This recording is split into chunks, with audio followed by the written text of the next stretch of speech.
Assalamualaikum warahmatullahi wabarakatuh. Saya Abdul Rahman bin Muhammad Suhimin, nombor matrik 059084, serta sahabat saya Wang Abdullah Hadi bin Wang Muhammad Rosdi, nombor matrik 061659.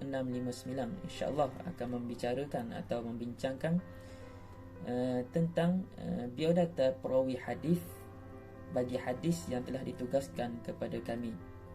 Okey, saya teruskan dengan hadis yang diberikan kepada kumpulan kami.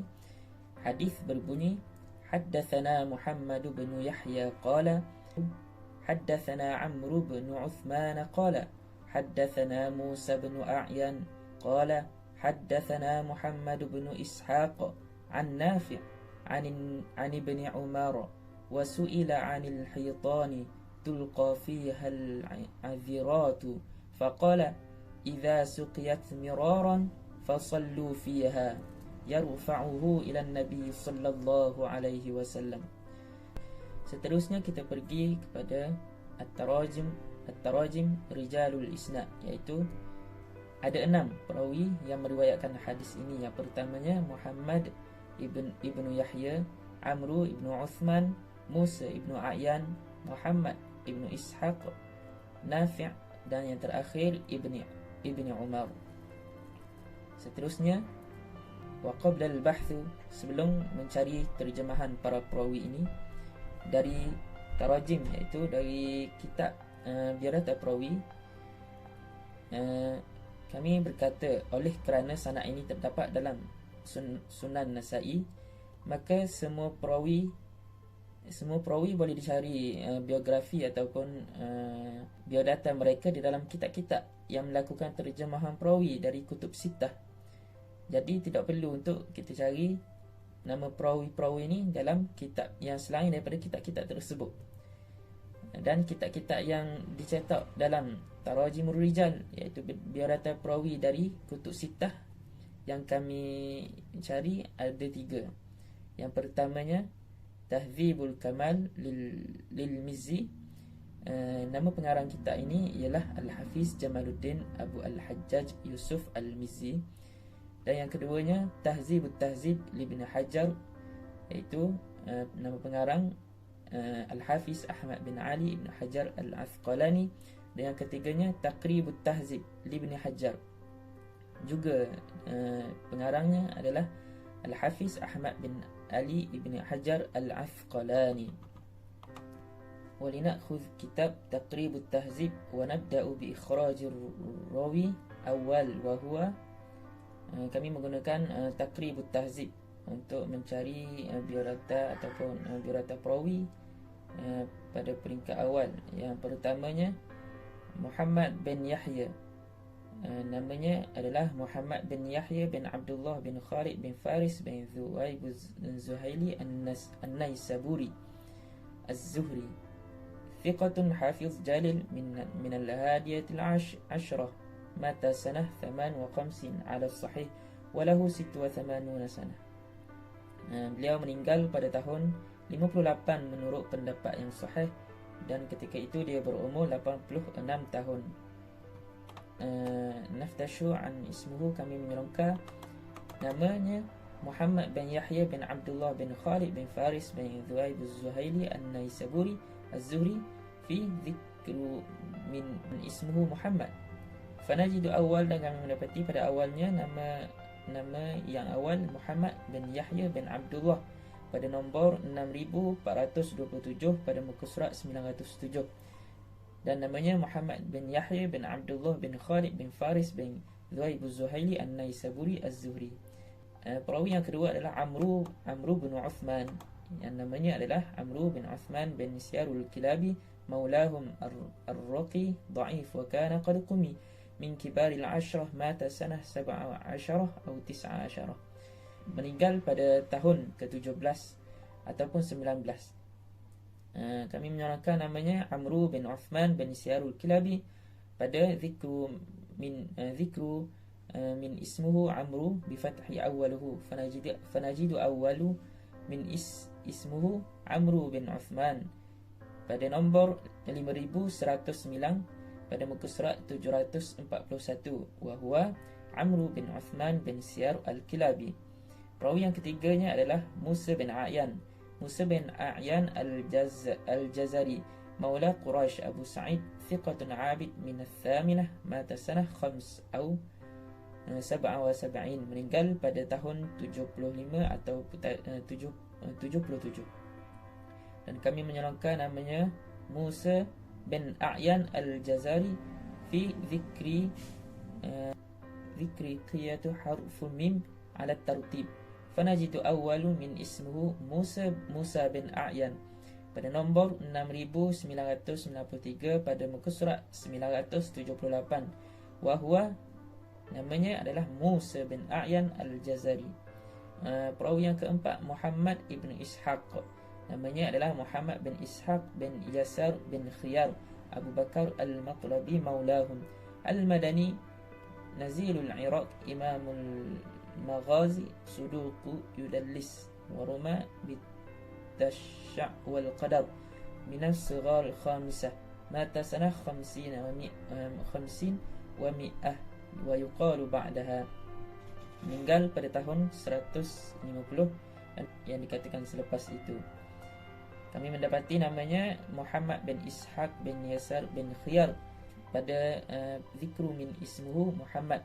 Fanajidu awwalu min ismuhu Muhammad bin Ishaq bin Yasar pada nombor 5762 pada muka surat 825, dan namanya adalah Muhammad bin Ishaq bin Yasar bin Khiyar.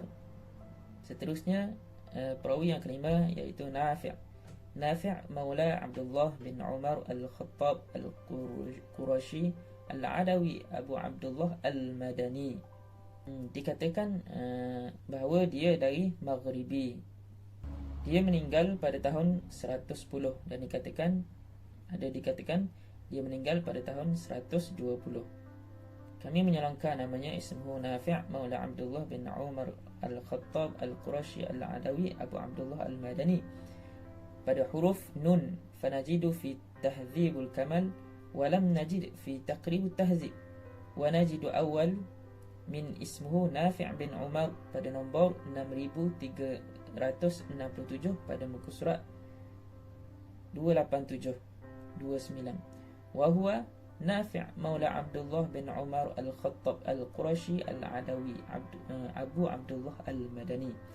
Dan yang terakhirnya yang keenam, perawi yang keenam Ibni Umar, namanya adalah Abdullah bin Umar bin al-Khattab al-Adawi Abu Abdurrahman, wulida ba'da Baisir was tasghir yawm ahad wa huwa ibn 14 sana wa huwa ahadul mukaththirin min as-sahabah wal ibadah wa kana min ashaddun nas ittiba'an lil athar. Mata sanah 73 fi akhiriha atau awwalul lati taliha, meninggal dunia pada tahun 73 pada penghujungnya atau awal tahun berikutnya. Kami mencari menyangka namanya Abdullah bin Umar bin Khattab al-Adawi pada zikru baqiyatu asma al-aba fi man ismu Abdullah. Fanajidu awal min ismu Ibnu Umar pada nombor 3514 pada muka surat 528, dan namanya wahwa Abdullah bin Umar bin al-Khattab al-Adawi. Wallahu a'lam. Jadi seterusnya al-bahthu fi adalati rawah wa dhabtihim, iaitu perbahasan mengenai keadilan dan dhabit seseorang perawi. Jadi perawi yang pertama iaitu Muhammad bin Yahya. Dalam Tahdzibul Kamal berkata Abdul Rahman bin Abi Hatim bahawa beliau ni adalah seorang yang thiqah, dan juga dalam Taqribut Tahdzib beliau juga dikatakan sebagai seorang yang thiqah hafiz jalil. Yang kedua, perawi yang kedua iaitu Amru bin Uthman. Dalam Tahdzibul Kamal Nasa'i berkata bahawa beliau ni adalah seorang yang matrukul hadis, iaitu hadisnya ditinggalkan. Dan dalam Taqribut Tahdzib beliau juga dikatakan sebagai seorang yang dhaif dalam hadis. Perawi yang ketiga iaitu Musa bin A'yan. Dalam Tahdzibul Kamal Abu Zur'ah berkata beliau adalah seorang yang thiqah. Dan dalam Taqribut Tahdzib Beliau juga dikatakan sebagai seorang yang thiqah abidun. Dan perawi yang keempat, Muhammad bin Ishaq, dalam Tahdhibul Kamal berkata Abu Bakar Al-Athram daripada Muhammad bin Ishaq, kaifa huwa, bagaimana Muhammad bin Ishaq ini? Maka Abu Bakar pun berkata, huwa husnul hadis, beliau adalah seorang yang baik tentang hadis. Dan berkata Malik berkata kepada Muhammad bin Ishaq ini, iaitu beliau ni adalah seorang yang dajjal min dajjajilah. Ini terdapat isu lah. Dan berkata Abbas Duri bin an Yahya bin Ma'in, daripada Yahya bin Ma'in, Muhammad bin Ishaq ini adalah seorang yang siqah tanpa hujah. Dan juga dalam Taqribut Tahdhib, beliau juga dikatakan sebagai suduq yudallis. Kelima iaitu Nafi' bin Umar, dalam Tahdhibul Kamal, Muhammad bin Sa'ad berkata bahawa beliau ni adalah seorang yang thiqah kathirul hadis, iaitu thiqah yang mempunyai banyak riwayatkan hadis. Dan juga Ibnu Kharash berkata beliau ni juga adalah seorang yang thiqah, dan juga Nasa'i juga berkata bahawa Nafi' ni seorang yang thiqah juga. Dan dalam Taqribut Tahdhib menyatakan bahawa Nafi' ni seorang yang thiqah juga. Dan perawi yang terakhir iaitu Ibnu Umar, dalam Tahdhibul Kamal, Hafsah berkata daripada Rasulullah SAW, sesungguhnya Abdullah bin Umar ini adalah seorang rajulun salihun, seorang lelaki yang soleh. Dan dalam Taqribut Tahdhib terdapat ulama yang mengatakan bahawa Ibnu Umar ini wa kana min ashaddun nas ittiba'an lil athar. Beliau ni adalah seorang yang sangat-sangat patut diikut mengenai berkaitan dengan hadis. Jadi setelah selesai meneliti keadaan adalah dan dhabit seseorang perawi dalam sanad tersebut, insya-Allah kita akan mula membincangkan syarat ketiga kesahihan hadis, iaitu ittisalus sanad, sambungnya sanad. Jadi terdapat beberapa sanad yang bersambung dalam hadis ini, iaitu yang pertama Ibnu Majah berkata haddatsana Muhammad bin Yahya. Yang kedua iaitu Muhammad bin Yahya berkata haddatsana Amr bin Uthman. Yang ketiga, Amr bin Uthman berkata haddatsana Musa bin Ayan. Dan yang keempat, Musa bin Ayan berkata haddatsana Muhammad bin Ishaq.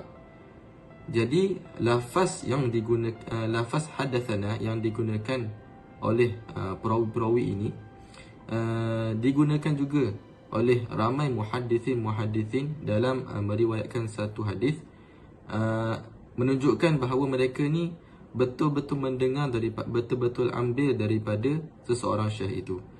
Maka sanad keempat-empat ini adalah muttasil, iaitu bersambung.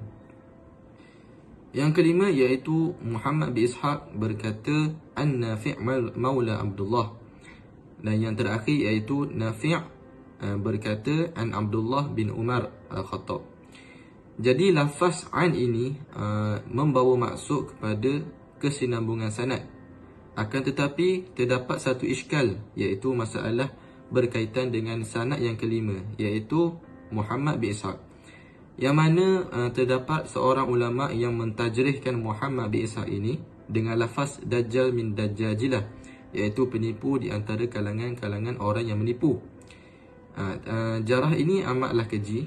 Akan tetapi jarah yang dikatakan oleh Malik kepada Muhammad bin Ishaq ini ditolak, kerana ianya mempunyai unsur-unsur permusuhan di antara Malik dengan Muhammad bin Ishaq. Perkara ini dapat dibuktikan oleh pembantu Malik sendiri, yang menyatakan bahawa Malik ini mempunyai permusuhan dengan Muhammad bin Ishaq. Walau bagaimanapun, banyak ta'dil yang diberikan oleh ulama kepada Muhammad bin Ishaq. Antaranya ialah Nasa'i berkata Muhammad bin Ishaq ini adalah seorang yang siqah. Juga Ajli berkata Muhammad bin Ishaq ini adalah seorang yang siqah. Dan Ibnu Shihab berkata kepada orang yang bertanya kepadanya, iaitu Maghaziyah, beliau berkata ini adalah manusia yang paling tahu berkaitan dengan hadis, iaitu Ibn Ishaq. Jadi perawi Muhammad bin Ishaq ini walaupun ditajrihkan dengan keji, tetapi beliau adalah seorang yang thiqah. Maka keenam sanad ini insya-Allah bertasil bersambung. Jadi kesimpulannya insya-Allah melalui kajian-kajian berkaitan dengan biodata perawi dan adalah dobit ke atas perawi tersebut, kita akan dapat tahu status sanad hadis ini.